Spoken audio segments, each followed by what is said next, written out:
গল্প ফতেয়া বাড়ি আর কলাপাতায় খাবার খাওয়া।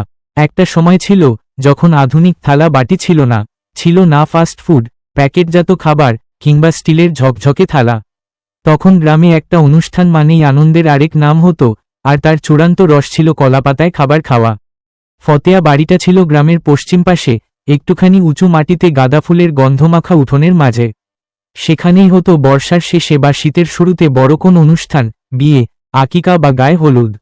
সেই বাড়িতে একদিন গায়ে হলুদের অনুষ্ঠান বসেছে। সকালের আলোতেই ঢাকঢোল, হাসি আর লাউডস্পিকারে বেজে উঠেছে বাউল গান। অতিথিরা আসছেন একে একে। উঠানে বিছিয়ে রাখা হচ্ছে ঝকঝকে সবুজ কলাপাতা, এক একটা পাতায় ধোয়া চালের ভাত, মসুর ডাল, মুরগির ঝোল আর পাটশাকের ভর্তা। শিশু থেকে বৃদ্ধ সবাই সারি করে বসে পড়ছে পাতার সামনে। পাতায় হাত দিয়ে ভাত মাংস মিশিয়ে খাওয়ার যে স্বাদ, তা কোনো হোটেল বা রেস্টুরেন্টে পাওয়া যায় না। পাতায় খাবার পড়তেই একটা স্নিগ্ধ ঘ্রাণ ভেসে আসে, সবুজ পাতার সাথে গ্রামের মাটির মিশ্রণে যেন হৃদয় ভরে যায়।